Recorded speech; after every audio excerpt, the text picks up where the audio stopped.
Assalamu alaikum wa rahmatullahi wa barakatuh. Welcome to today's Friday Reflections on this, the 11th of December 2020. Hope everybody is well. Assalamu alaikum Adnan, how you doing?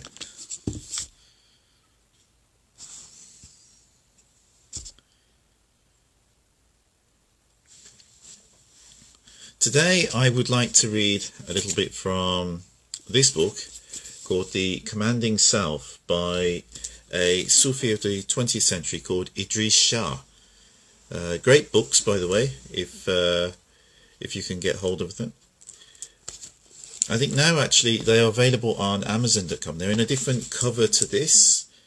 This is an older cover, but you can get them from Amazon.com, and also I will leave a link because there's some available on the internet. Oh, mashallah. Well, I'm glad to hear you're well. Yes, I do these Friday Reflections every Friday. I tend to read a little bit from a book for the Friday Reflections and maybe have a little discussion around it. And I still do the zikrs on the Thursdays as well with a sohbet as well. Okay, Bismillahirrahmanirrahim. So this little section is on page 68. Called Knowledge or Experiment. The Sufi contribution to the release of human potential is dependent upon the understanding of the need to clear away barriers to understanding. The major barrier to understanding is wishful thinking, and following that which pleases one. Hence, if a person is desirous of achieving spiritual states, he or she will pursue this end in a manner which corresponds not with the way in which it can be done, but with which gives him or her satisfactions. Very important point here. One of the things that Sufis have always taught, it doesn't matter which sheikh you look at, all the genuine sheikhs, whether you look at Shams with Rumi, or whether you look at the Sheikh of Yunus Emre in the Netflix series, they all focus on clearing away the garbage that's already there in people's heads. So the only way that we can really achieve our human potential is if we clear away those ideas and stuff which are not really best, and they can actually be harmful or holding us back from achieving a better state of understanding. So in this case, Idries Shah talks about a major barrier to understanding is wishful thinking. So a lot of people will come to the sheikh with a lot of their own ideas, things which they already have in their head. Now, depending upon the person, I mean, if they've been with a sheikh before, if they've had spiritual training, maybe in some cases they will have some good ideas. But in many cases, when they go to the sheikh, they bring with them many ideas that are not relevant, or not based upon experience, or read from books, or just their own imagination. Things which they think are good, but they've never really thought about. They've never really practiced and observed the results of.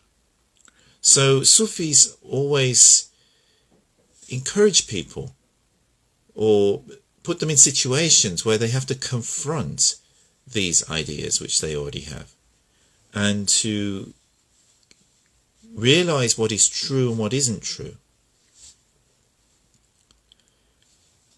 Idries Shah went on, hence if a person is desirous of achieving spiritual states, so if a person wants to achieve spiritual states, he or she will pursue this in a way which doesn't correspond with how it can be done, but with what they think is the way to achieve it. Now, imagine this being any other subject. I mean, imagine you wanted to be a doctor, and instead of going to medical school and learning, the process from people who are well educated in medicine and they've got a lot of experience, in the subject, But just like getting an idea of, oh, well, I have some good ideas how to practice medicine. Maybe I need a scalpel. Maybe I need Germaline and paracetamol. And then thinking that they knew all about medicine when they never studied medicine. This is the situation that we face with people on the spiritual path. This is the situation that Sufis have been dealing with for many years. And some of these people can even be religiously trained in madrasas or, other kinds of religious seminaries. So they've been given a reading that's by rote, where they've memorized things. And they've been told how things in theory might work, but these are people that not necessarily put things into practice.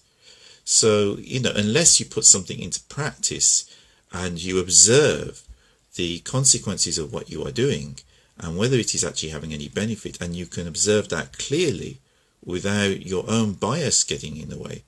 So you see here, one is observation, one is bias. These are different factors which we don't necessarily always think about. And that's why it's good to have a teacher, because a teacher who's already been down that road before, just like the medical professors at the universities who teach our doctors, they are people who, well, hopefully they know what they're talking about. They've been down that road before. They've got the education, they've got the skill set, they've got the ability to pass on that knowledge that they've learned to the next generation. It's the same with any subject. So why should it be any different for the spiritual path? There's an old Buddhist story, actually. And there was one time someone was coming to the Buddhist master, and he wanted to learn about Buddhism. He wanted to get enlightenment. And so he come to the master, and the master offered him tea. And he says, yes, I'd like a cup of tea. And then the man started talking and talking and talking. And bearing in mind, he'd come to the master. What did he come to the master for? He was sharing all of his own ideas. He kept talking and talking. And the master kept pouring the tea and pouring the tea and pouring the tea. And in the end, it was spilling over the edge of the cup. And the man then finally woke up from what he was doing and says, well, what are you doing? You're pouring your tea everywhere. And he says, well, he says, first, you have to empty your cup. If you're just chatting away, you have to empty that first. And this is a good wisdom. Anything you want to learn, if you go to a teacher and you want to learn something from them, you have to at least listen more than you are speaking. Even if there is something you want to share. And there's a rule, I think, with conversation, a guideline that's given for successful communication, that you should listen 70% and speak 30%. This is a modern guideline, for successful conversations and networking. So it's the same principle. If you want to learn from someone who has wisdom or has knowledge and experience that you do not have, how are you going to get that if you do not listen to them? I'll continue. So Idries Shah then continues to say, this is the mainspring of human movements, whether political, national, religious, economic or other. First there is the objective, then the mechanism for attaining it, and the object must always be one which pleases the aspirant. And after that, the method must be one which gives him satisfactions. So obviously, the thing that people are after must be something that they want, they desire, otherwise they're not going to do anything for it, are they? But on the other hand, the method that they're given to actually attain that has to work. If the method doesn't work, what are we doing? We're just wasting our time. No other pattern, no other formula is needed to explain why people believe things of such a diversity of organizations and systems. And the pattern is perfect. The system delivers results subject to a single caveat.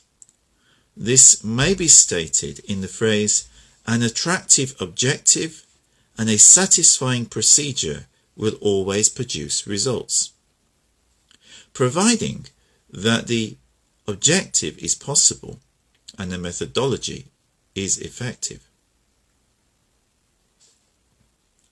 A very large number of aims are not realistic, and very many procedures are ineffective. An aim of the ancient Egyptians was to cure a disease called bilharzia. That's a very attractive aim. The chosen method was circumcision. Its single flaw was that it didn't work. Countless generations of people have wanted to make gold. This was their aim, and a very attractive one. Their methods, which including getting the impurities out of lead, didn't work. Today it is widely known that bilharzia is caused by a parasite and that gold is not purified lead. Therefore, either aim or the method loses its appeal, and sometimes both lose it. The cause of this failure of the appeal of the aim or the method is factual knowledge. So you see, in both of these cases, the ancient Egyptians tried to cure a disease called bilharzia by circumcising people. Now, if it worked, well, that would have been great. They would have cured it. But it didn't work. And they just carried on doing it as a tradition in the end. And of course you must have heard of the alchemists. Anybody who's looked into, Sufism or Gnosticism or mysticism would have heard of the alchemists. And alchemists were known historically for trying to turn lead into gold. But how do you turn lead into gold? Gold is not purified lead. There is actually a way nowadays, but the only way to do it is through nuclear, through changing the number of protons in the nucleus. This can change it, because that can change any material from one material to another material. But at the same time, through any other method that doesn't involve the atomic level, you cannot change lead into gold. And certainly not by the methods that used to be tried in the past.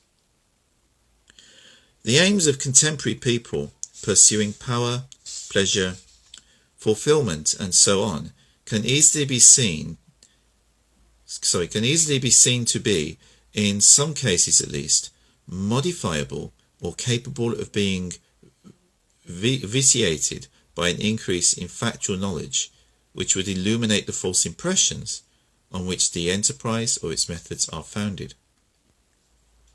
Bit of a mouthful there. So the aims of people today who are pursuing power, pleasure, or fulfillment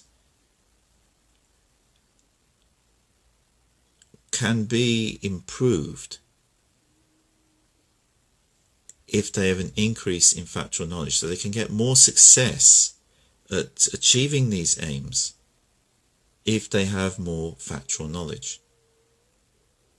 Now, in an age of fake news, in an age when all sorts of claims are being made, we couldn't really stumble on a more important point. You can't solve anything without facts, without reliable knowledge, without reliable sources. Imagination, whether that imagination is imagining something bad or something good, it's not going to lead to anything except confusion, delusion, maybe making mistaken decisions based upon that false information.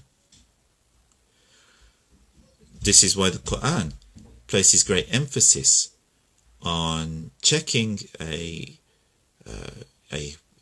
narration or something which you hear before you trust it, before you rely on it. Double check that the information is correct. Make sure it's true. So we continue. These false assumptions, reinforced by greed and other subjectives, are the barriers to knowledge, even factual knowledge. See, if you assume something and you're not sure really, if you're honest with yourself, but you assume it and you stick to it because that's what you've been told. It could be something you're told by your parents. It could be something you've heard on the media. It could be something that you've stumbled upon and you just believe and accept. It could be something in a video on YouTube, whatever, but it's something which you've accepted to be true. Not based upon any research, not based upon any checking. Something you assume to be true. But if that thing is not true, and you're basing other decisions that you make on that false piece of information or unreliable piece of information, it's like, imagine the foundations of a house. Imagine if instead of using foundation stones or engineering bricks, you built your house on straw. Or just put sand there and built on top of that. You'll fall down. Whatever we build has to be built upon good foundations. And that includes what we build with knowledge. And also this is a barrier to further learning, because if we have filled our heads with ideas that are either half-truths or not true at all, these are the foundations then of what we learn based upon that. So if you're starting with bad foundations and then you try and build stuff on top of it, how are you going to get to anything real? You have to first check what you are basing what are your assumptions? What are they based upon? And this is what Idries Shah says. Until people start to ask the equivalent of, what exactly is bilharzia? What really are metals? The circumcision and the purification will continue, i.e. the purification, trying to purify lead into gold. This is the single reason why all Sufi effort is directed towards knowledge. From this viewpoint, all effort without knowledge must be seen as speculative, therefore wasteful of energy and perhaps even impossible to achieve.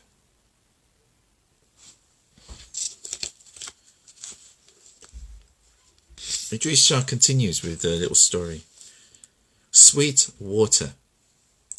A story is related among the wise of a man who believed that pleasure in this life was the highest human purpose. One day, on a journey, he became thirsty. He knocked on the door of a dervish and asked for some cool, pure water. The dervish, perceiving both his outward and inward states, brought him a cup of warm and brackish liquid. "This is undrinkable," spluttered the visitor. "I asked for clean, cool water." "Friend," said the dervish, "we are prisoners of this world, and captives do not get the best nutrition. Although, true enough, they crave it in their dreams more than anyone else does."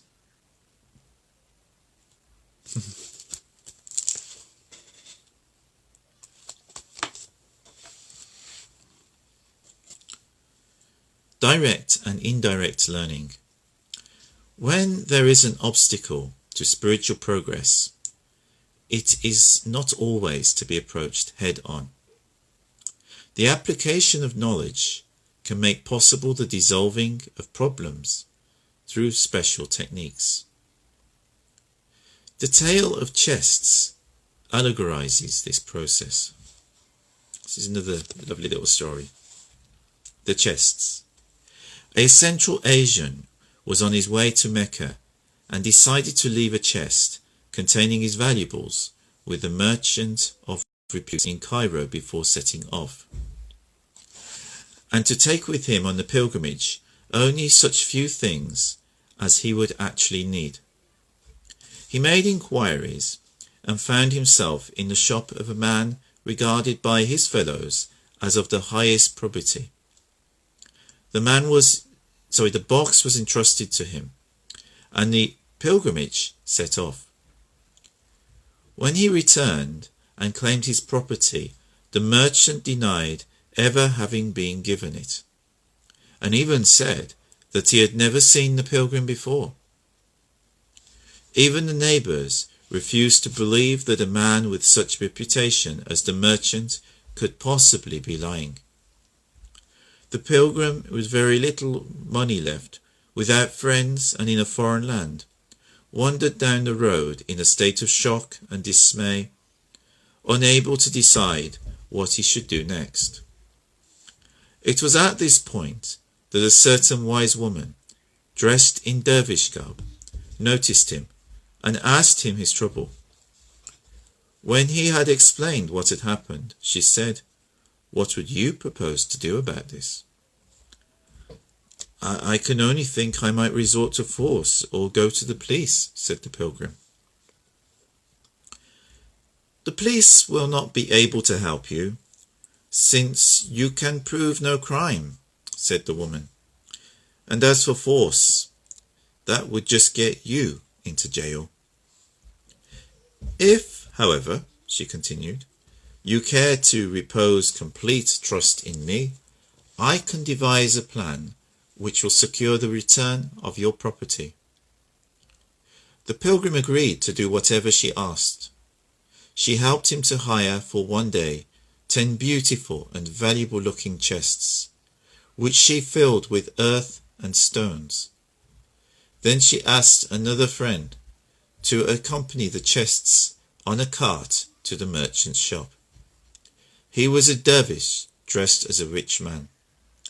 When the man and the cargo arrived outside the shop, he pretended to be a stranger in the town and asked the man if he would agree to look after the 10 chests while he went abroad. "The chests look as if they are full of valuables," thought the merchant, and he agreed to take them in for a small fee and have them looked after. The chests, as the boxes were about to be carried into the shop, the pilgrim played his part. He went up to the merchant and the disguised dervish and said, "I have come for my chest of valuables. May I have it now?" Fearing he would not be trusted by the owner of the exciting chest of valuables if there was any argument, the merchant handed over the pilgrim's property full of smiles. Then the disguised dervish said, "Thank you for your trouble, but I have changed my mind. I think I shall take my own chest with me after all." And that was how the pilgrim's difficulty was resolved. He thanked the dervishes for their help, saying, "I cannot imagine how you thought of this ingenious solution."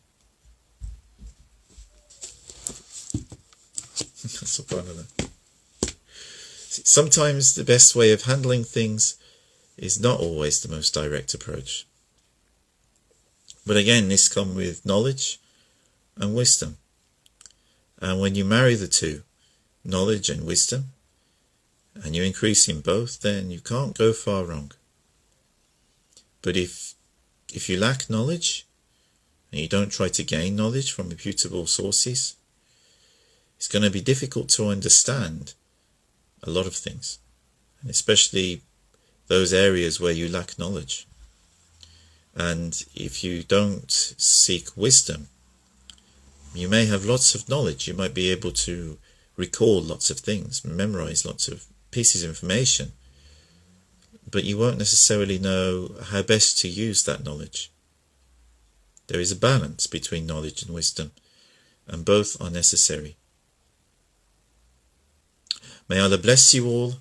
I wish you all the very best. If you're in the UK, have a lovely evening. Sorry I'm a little bit late today. Just had some other things I had to take care of earlier today.